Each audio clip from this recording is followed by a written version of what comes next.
Olá pessoal, professor Sérgio Augusto na área, dessa vez para mais uma aula de História sobre a Reforma e a Contra-Reforma. São dois assuntos muito interessantes na medida que tais acontecimentos históricos proporcionaram mais uma divisão no cristianismo, né? A gente tem várias, lembrando uma aqui da Idade Média, o Cisma do Oriente, que dividiu lá a Igreja Católica Apostólica Romana e a Igreja Ortodoxa Grega, tá certo? E a Reforma e a Contra-Reforma representa aí mais uma divisão aí no cristianismo. É um tema bastante retratado nas provas do Enem e tem uma ligação muito forte também com a América, né? Já que uma das ações firmadas lá na Contra-Reforma, que foi a organização das ordens religiosas, a Companhia de Jesus, né, que trouxe para cá, para a América, eu falo, o cristianismo e posteriormente também as outras doutrinas protestantes acabaram chegando aqui na América. Beleza? Então bora de Contra-Reforma e Reforma. Então primeiro aqui a gente vai tratar o que foi a Reforma Protestante, a gente vai definir aqui, né? Então, abrir um parêntese aqui, a gente está falando de um conjunto de movimentos, tá? E não um movimento só em particular. A gente vai abordar três, tá certo? A Reforma Luterana, a Reforma Anglicana e a Reforma Calvinista.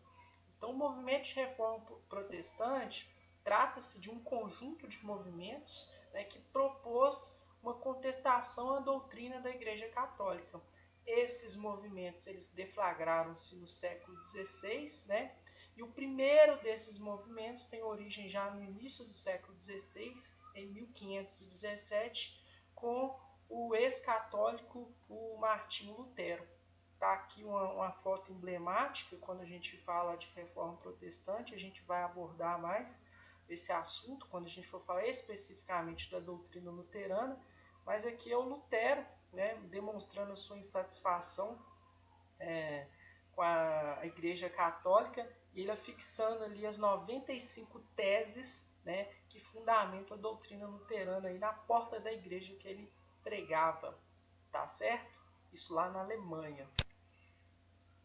Seguindo adiante, antes de falar de Lutero, Calvino, da Reforma Anglicana e falar o que foi a Contra-Reforma, que é um movimento de reação da Igreja, é importante antes entender que outras pessoas, além de Lutero, Calvino e Henrique VIII, empreenderam críticas ao modo como a Igreja conduzia os seus dogmas, tá certo? E aí cabe destaque aqui a duas pessoas, que é o John Wycliffe, ainda no século XIV, olha só, as reformas elas começam só no século XVI, e o John Hus no século XV, tá? E as críticas dessas duas pessoas recaíam basicamente sobre a questão da venda de indulgências, que a gente vai falar bastante hoje aqui, que é a compra, né, ou a venda do perdão aí. Então a igreja, para eles, fazia isso com objetivo econômico e não com um objetivo religioso aí de propor de fato o perdão a essas pessoas consideradas hereges, né? Que era o termo que se usava ao pecador da época. Aqui nessa imagem aqui a gente tem os dois, né? O John Wycliffe aqui e o John Hus. E aqui uma cena, né, uma pintura que retrata aí a venda de indulgências pelo clero, pela Igreja Católica, e muito criticada por vários reformadores. A igreja estava juntando dinheiro aí, principalmente para a construção da Catedral de São Pedro, hoje no Vaticano, a maior construção da Igreja Católica. Mais adiante a gente tem que abordar o contexto histórico, né? Então, o movimento de reforma protestante ele vai começar lá no século XVI e alguns fatores ocorreram paralelamente, né, ou deram força para que esse movimento ocorresse lá no início do século XVI. O primeiro desses fatores desse movimento é o renascimento cultural, que a gente já aprendeu. E por que o renascimento cultural, então, contribui para o surgimento do movimento de reforma protestante? Uma característica, duas na verdade, características especiais aqui, a questão do individualismo, que vai reforçar a ideia em relação entre o homem e Deus, né? Que ela poderia existir sem a mediação do clero. Então, essa é uma característica importante do Renascimento nesse contexto. A outra é o antropocentrismo, né, que coloca aí o homem como detentor da razão, da ciência e como o centro de todas as coisas. E essa característica renascentista ela vai se opor a uma visão tradicional de mundo, que é a visão teocêntrica, que é a da Igreja Católica, que coloca então aí Deus como centro de todas as coisas.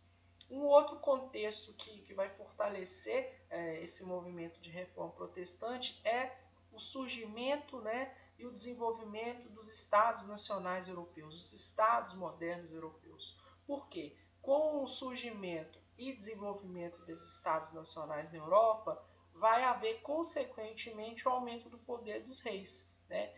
A gente sabe que os primeiros Estados modernos eram todas monarquias, né? Um detalhe, a Inglaterra, depois ela teve um direcionamento para uma monarquia parlamentar, mas os outros uma monarquia absolutista. Enfim, todas essas monarquias, elas contribuíram de forma geral para a ampliação do poder dos reis.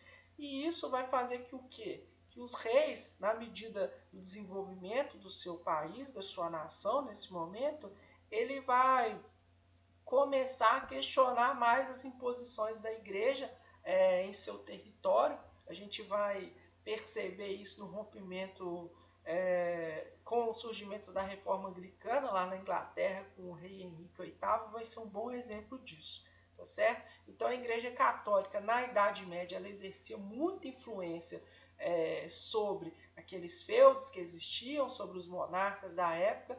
Já na Idade Moderna, né, com a ascensão e desenvolvimento, enriquecimento dos estados nacionais, a igreja ela vai perder um pouco de força, né, dentro dos domínios já desenvolvidos dos reis, tá certo? Um outro detalhe que eu gosto de falar, a questão da imprensa, né, e a livre interpretação da Bíblia, vai ser um fator também decisivo para a disseminação das ideias protestantes por toda a Europa. E aqui eu estou falando aqui com destaque ao Gutenberg, que aqui no século XV ele inventou, né, a prensa, tá certo? E essa prensa ela foi de suma importância no século XVI, prensas similares à dele, porque as ideias protestantes elas começaram a ser disseminadas com mais facilidade. E claro, a Bíblia, né, quando Lutero ele faz a tradução da Bíblia do latim, que é o idioma oficial ali que poucas pessoas, né, basicamente o clero, sabia e tinha o conhecimento do latim, apesar de algumas pessoas serem alfabetizadas, que era muito poucas delas conheciam o idioma. Então, dificilmente ela tinha acesso à palavra de Deus lendo a Bíblia sozinha. Então, a partir do momento, né, que o Lutero propõe essa tradução da Bíblia do latim para o alemão, e aí o alemão, a língua conhecida, a Bíblia ela passou a ser, então, ser traduzida para outros idiomas. Então a palavra de Deus ela começou a ser mediada entre o cristão e a Bíblia, não necessariamente mais por intermédio do clero. Então a imprensa ela vai dar um aceleramento muito bom para essas ideias protestantes chegarem a lugares cada vez mais longe na Europa, tá certo? Então ela contribuiu para a disseminação, né, e da proliferação do protestantismo em toda a Europa. Então é um fator muito, muito importante. Aqui é uma imagem da prensa de Gutenberg do século XV. Então o primeiro livro que Gutenberg de fato imprimiu foi a Bíblia, tá certo? Mais adiante, a gente vai falar das causas, né? Quais fatores que favoreceram o surgimento do movimento de contra-reforma, de reforma protestante. E eu não estou falando de um, a gente vai falar de três, mas esses fatores aqui são comuns, tá certo? Basicamente, a igreja é uma das grandes culpadas pelo o surgimento do movimento de reforma protestante. Ela era muito criticada em relação à opulência, né, ao luxo que ela vivia e, sobretudo, a questão da venda de indulgências, né, que tinha um fim aí, econômico, que era o enriquecimento da igreja, basicamente com a missão de construir lá a Catedral de São Pedro no Vaticano. Tá certo? Então, não só Lutero, mas o John Wycliffe, né, o John Hus, o próprio Calvino vai criticar essa compra do perdão aí, as indulgências. Aqui mais uma imagem retratando essa venda de indulgências aqui, a pessoa recebendo o seu pecado ali. E para Lutero, né, ele discordava isso e justificava que o quê? Né? O Papa ele não tem autoridade para conceder o perdão e defendia que a salvação só poderia ser obtida pela fé. E esse é um traço marcante da doutrina do Lutero. A gente vai ver detalhadamente a diferença entre a do Lutero, a do Calvino e a anglicana, mas esse traço da salvação a gente vai frisar em cada uma delas como que é defendido o processo de salvação dos homens nesse período, beleza? E aqui falando desses fatores, né, que vão favorecer o surgimento da reforma protestante, desse movimento de reforma protestante, eu separei aqui em áreas, tá certo? Então, do ponto de vista religioso, a gente tem os abusos exercidos pelo clero, sobretudo a opulência, a má formação dos padres, enfim, a questão das indulgências, a compra do perdão aí. Do ponto de vista político, eu falei que a questão do fortalecimento do poder dos reis, que vai acontecer com o surgimento e desenvolvimento dos Estados nacionais na Europa. Do ponto de vista econômico, a igreja ela condenava muito o comércio lucrativo. Então, muitas pessoas na Europa, muitos cristãos na Europa, viram principalmente na doutrina calvinista um alívio para a sua, vamos falar assim, a sua espiritualidade, tá certo? Porque a doutrina calvinista ela fala que a pessoa ela já nasce com o seu destino traçado no seu nascimento. Se ela vai sofrer a salvação ou a danação. Entretanto, ela fala que se o bom cristão ele tiver fé, tiver uma vida regrada e disciplinada e basicamente focado no trabalho, ele já vai ter um bom indício do que ele vai ter lá na frente, o que Deus reservou para ele. Então, esse movimento de reforma protestante, principalmente com Calvino, vai interessar muito a burguesia, que sofria severas críticas, né, por causa do comércio lucrativo da Igreja Católica. Do ponto de vista social, essas reformas elas vão agradar basicamente as classes mais pobres, tá certo? E do ponto de vista cultural, que eu já falei, a gente tem a influência do Renascimento, né, que vai criticar aí várias verdades impostas pela igreja, sobretudo de acordo com a visão teocêntrica, que coloca Deus como centro de todas as coisas. Então, para o Renascimento, a visão antropocêntrica, né, que coloca o homem como centro, detentor da razão e da ciência, ela vai contribuir, então, para a mudança de mentalidade de muitas pessoas nesse período, tá certo? Mais adiante, vamos falar então da primeira reforma que foi realizada por Lutero em 1517. Eu falei que outras duas pessoas, o John Hus e o Wycliffe, já iniciaram o movimento de críticas à igreja, mas o Lutero ele é considerado o primeiro porque, além de tecer críticas à igreja, ele vai fundamentar essas críticas nas suas 95 teses, que vai dar a base para a criação da sua doutrina. Então, veja bem, além dele criticar, ele escreve esse documento, que são essas 95 teses, que fundamentam então, uma nova doutrina, que vai ser a doutrina luterana. Então, ela foi criada por Lutero em 517 na Alemanha.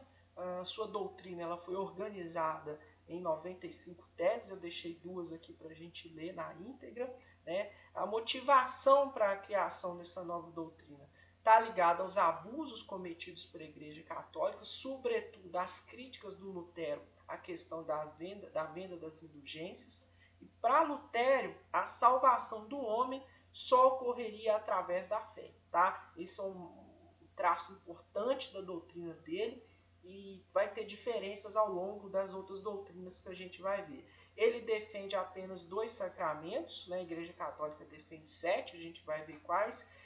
Lutero, então, defende só 2, que é o batismo e a Eucaristia, que é o mesmo que a comunhão aí, e ele defende a livre interpretação e tradução da Bíblia, tá? Diferentemente da Igreja Católica, que defende que a Bíblia ela deve ser objeto de conhecimento somente do clero. Por intermédio do clero, tá? As pessoas vão ter conhecimento às palavras sagradas, tá certo? Então, Lutero ele acabou sofrendo uma expulsão da igreja, ele era um católico, né? Ele foi expulso da igreja, ele recebeu uma bula papal pedindo que ele se retratasse, ele simplesmente queimou essa bula papal, né? Então, como advertência, ele acabou sendo expulso ali da igreja católica e, enfim, ele continuou defendendo as suas ideias aí que tomaram grande proporção, principalmente na Alemanha, e depois acabaram motivando o próprio Calvino a reformular e criar uma nova religião também, tá certo? Aqui eu vou ler 2 teses de Lutero, a tese 21 e a 24, sobretudo na questão da salvação e da questão das indulgências. Olha o que ele escreve. Erram, portanto, os pregadores de indulgências, que afirmam que a pessoa é absorvida de toda a pena e salva pelas indulgências do Papa. Então, ele criticando aí a questão da compra do perdão. A tese 24 fala assim: por isso, a maior parte do povo está sendo necessariamente ludibriada por essa magnífica e indistinta promessa de absolvição de pena. Tá certo? Então, basicamente, o Lutero era um grande crítico da igreja e ele formalizou essa crítica escrevendo suas 95 teses. Em resumo, para Lutero, a salvação ela só vai ocorrer através da fé. Beleza? Uma segunda reforma, o João Calvino, ele pega uma carona nas doutrinas de Lutero. João Calvino ele é francês, tá? Mas ele atua lá na Suíça, então o calvinismo ele vai ter sua origem lá na Suíça. Não confundir isso, tá? Pelo fato dele ser francês, achar que o calvinismo surgiu primeiro lá na França. O documento que fundamenta essa doutrina criada por Calvino trata-se de um livro que ele escreveu, que são as instituições da religião cristã, tá? E a motivação dele também é a mesma de Lutero, é os abusos cometidos pela igreja e, sobretudo, as críticas em relação às indulgências. Para Calvino, a gente já vê uma diferença em relação à salvação do homem. Para Calvino, né, essa salvação ela é justificada através da fé, né? Mas ele tem um ponto interessante na defesa da sua doutrina, que é a questão da predestinação.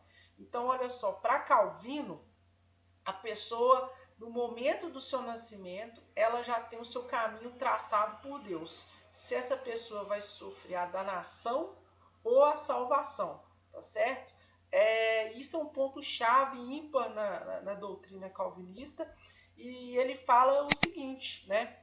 Que a teoria da predestinação aqui estabelecia que a pessoa, né, um bom cristão, ele já tinha o seu caminho traçado, seu destino traçado no seu nascimento, tá? Enquanto alguns estariam destinados à salvação, outros à danação. E ele frisa aqui, um traço importante. O calvinismo ele vai atrair muitos burgueses, porque viram na sua doutrina um alívio, né? Já que as atividades comerciais com fins lucrativos, né, o comércio lucrativo, era condenado pela Igreja Católica, tá certo? Então, a doutrina calvinista, ela pregava uma vida disciplinada e principalmente dedicada ao trabalho. Então, muitos cristãos descontentes, né, principalmente os burgueses, com essa punição da igreja, aderiram ao calvinismo, tá certo? E por último aqui, uma citação de Calvino: por decreto de Deus, para a manifestação de sua glória, alguns homens são predestinados à vida eterna e outros são predestinados à morte eterna. Em síntese, né? A Calvino ele pega uma carona nas 95 teses de Lutero, cria sua doutrina, mas tem uma diferença marcante, né? Para Lutero a salvação é só pela fé, e o Calvino tem, né, a pessoa tem que ter fé, tem que ter uma vida regrada, voltada para o trabalho, mas isso não é determinante para a sua salvação, já que o seu destino ele já é traçado por Deus no período do seu nascimento. Então, a pessoa que tem fé, que tem uma vida disciplinada, focada no trabalho, ele já vai ter, vamos falar assim, um spoiler do que ele vai receber como destino final lá na frente, que já foi delegado por Deus. Tá certo? A terceira reforma, a reforma anglicana, essa foi criada pelo rei Henrique VIII em 1534 na Inglaterra. Então, olha só, agora a gente tem uma motivação diferente. A Lutero e Calvino, basicamente, o que motivou ele criar, esses dois criarem essas doutrinas, foi a questão dos abusos cometidos pela igreja, as críticas que eles já faziam à igreja. Já o Henrique VIII é um motivo diferente. Ele teve aqui a motivação, a negação do seu pedido de divórcio, né, do seu casamento, negada pelo Papa. O Henrique VIII ele era casado com a Catarina de Aragão, filha dos reis espanhóis Fernando e Isabel, tá certo? E ele queria a anulação do casamento que foi negada pelo Papa Clemente, porque a Catarina de Aragão, sua esposa, não tinha dado ele até o momento um herdeiro, um filho homem, né? Ele tinha 2 filhas com ela, mas ele queria um filho homem para herdar o seu reinado e manter a dinastia Tudor no poder.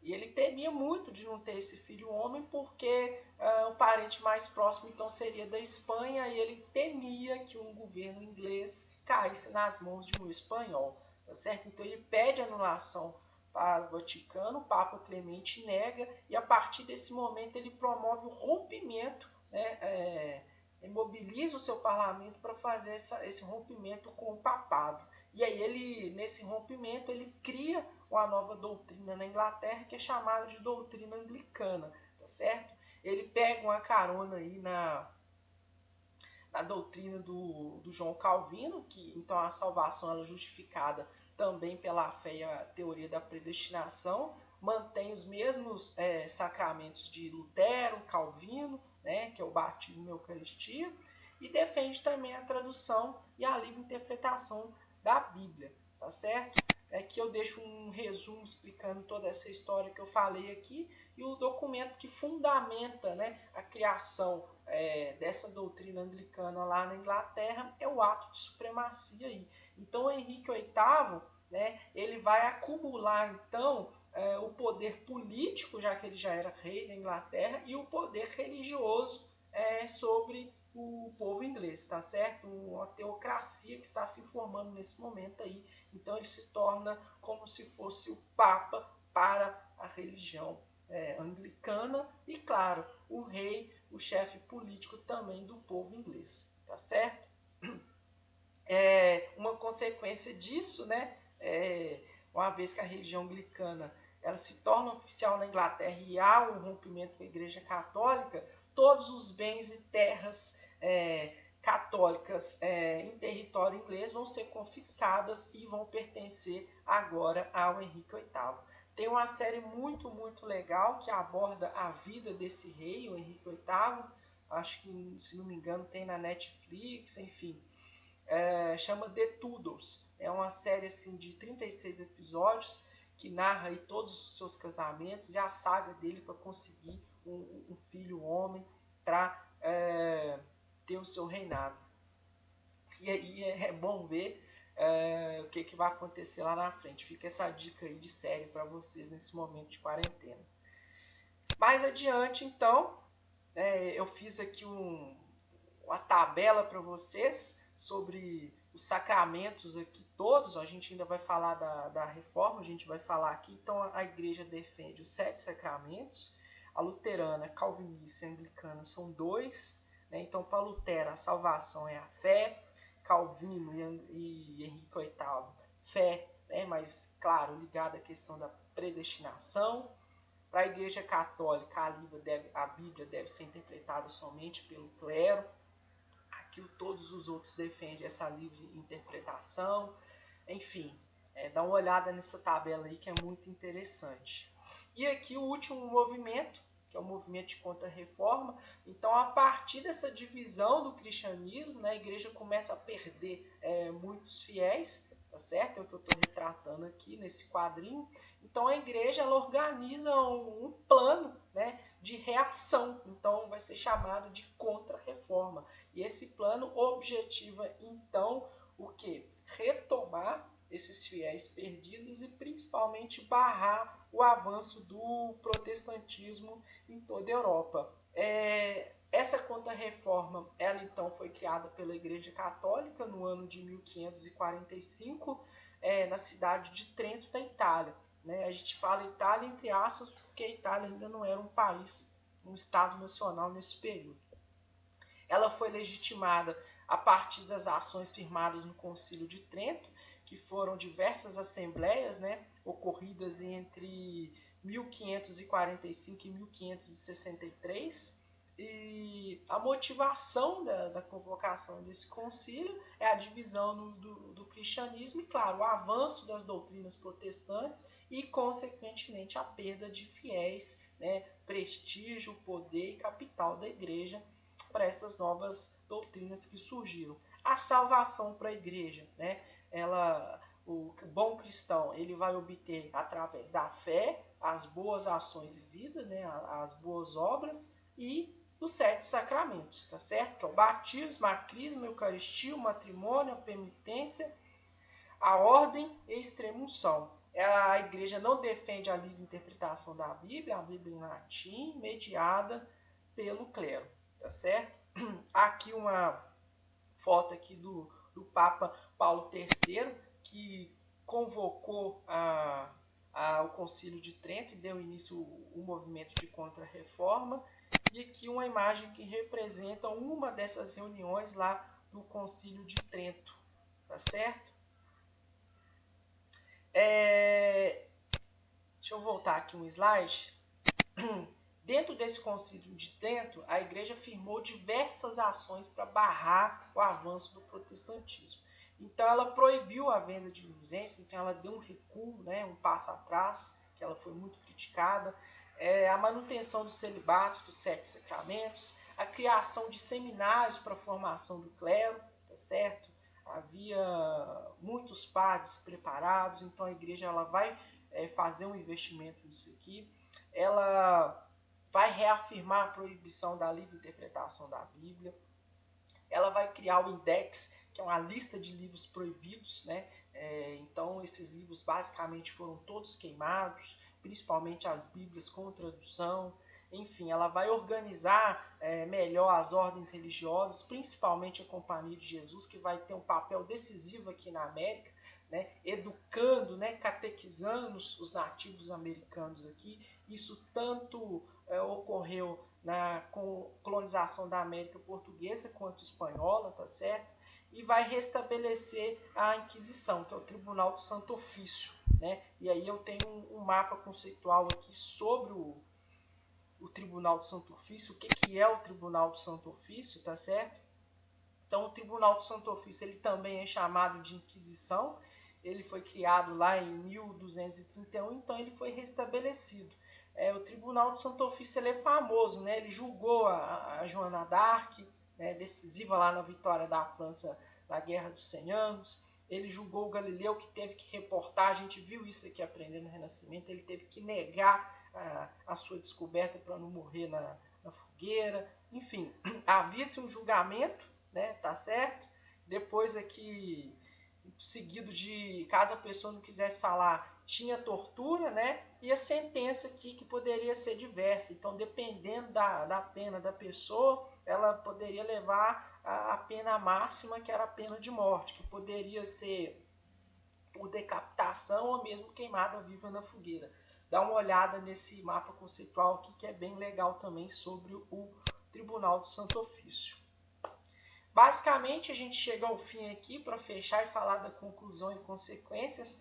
Então, assim, o movimento de reforma protestante, que não foi um, foi vários, né? A gente viu aqui Calvino, Henrique VIII e o Martin Lutero, né? Promoveu a divisão do cristianismo ocidental, dando origem a várias doutrinas. Essa é a primeira consequência.